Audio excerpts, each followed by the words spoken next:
জেলা ছাত্রদলের সাধারণ সম্পাদক ইমান হাসান পলাশ, উপস্থিত মহিষাবান ইউনিয়নের সভাপতি, থানা বিএনপির যুগ্ম সাধারণ সম্পাদক আব্দুল্লাহ বাকি, উপস্থিত থানা বিএনপির প্রচার ও প্রকাশনা সম্পাদক ইউনিয়নের সাধারণ সম্পাদক আমার স্নেহের ছোট ভাই ইমান ইসলাম রিপন, উপস্থিত যুবদলের সিনিয়র যুগ্ম আহ্বায়ক সাবেক ছাত্রনেতা জহির হাসান রহিম, থানা যুবদলের যুগ্ম আহ্বায়ক সুমন, উপস্থিত আমার এখানে শ্রদ্ধেয় নেতৃবৃন্দ, উপস্থিত পরিষদের সদস্যবৃন্দ, সাংবাদিক ভাইরা, আমার শ্রদ্ধেয় এখানে অনেক মহিলা, আমার সদস্যবৃন্দ, সবাইকে সালাম, আসসালামু আলাইকুম। তো আমি প্রথমে আপনাদেরকে ধন্যবাদ জানাই, কৃতজ্ঞতা জানাই যে আপনারা এই যে ত্রয়োদশ সংসদ নির্বাচন, যে নির্বাচনে আপনারা আমাকে এই ইউনিয়ন থেকে বিপুল ভোটে নির্বাচিত করে দিয়েছেন, এই জন্য আমি আবারও ধন্যবাদ জানাই। এই ইউনিয়নের বিএনপি সহ সকল সহযোগী সংগঠনের নেতৃবৃন্দ যারা বিগত দিনে লড়াই সংগ্রাম করেছে,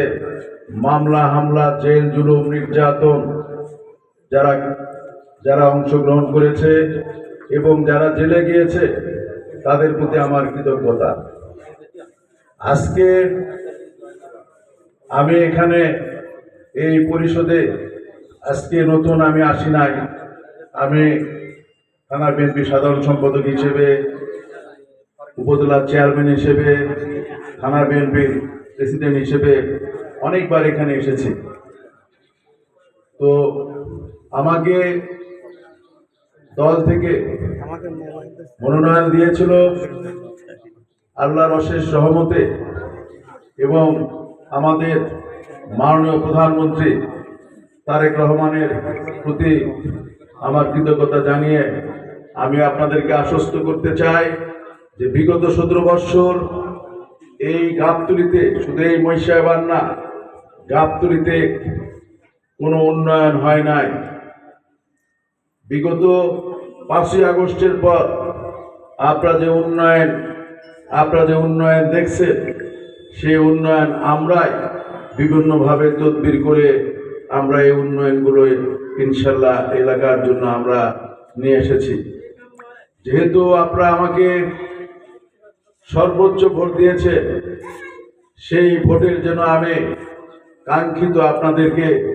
সেই সম্মানটা, আপনারা আমাকে সম্মান দিয়েছেন, ভালোবাসা দিয়েছেন, অবশ্যই আমিও আপনাদেরকে ভালোবাসা এবং সম্মান, এলাকার উন্নয়ন এবং আর্থসামাজিক কর্মসংস্থান,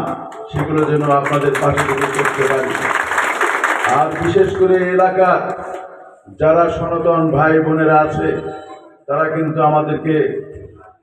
শুধু এই গাবতলীতে না, সারা বাংলাদেশে আমরা 2 মাস পার্লামেন্টে ছিলাম। সেই পার্লামেন্টে আমাদের যারা সংসদ সদস্যবৃন্দ সবাই কিন্তু স্বীকার করেছে এবং বক্তব্য দিয়েছে যে সারা বাংলাদেশে যে সনাতন যারা আমাদের ভাই বোনেরা আছে, তারা আমাদেরকে ভোট দিয়েছে। তাই আপনাদের কাছে অনুরোধ থাকবে যে তাদের প্রতি আমাদের জন্য শ্রদ্ধা, সম্মান এবং তাদের যে নিরাপত্তা, সেটা যেন আমাদের থাকে। পাশাপাশি আমি অনুরোধ করব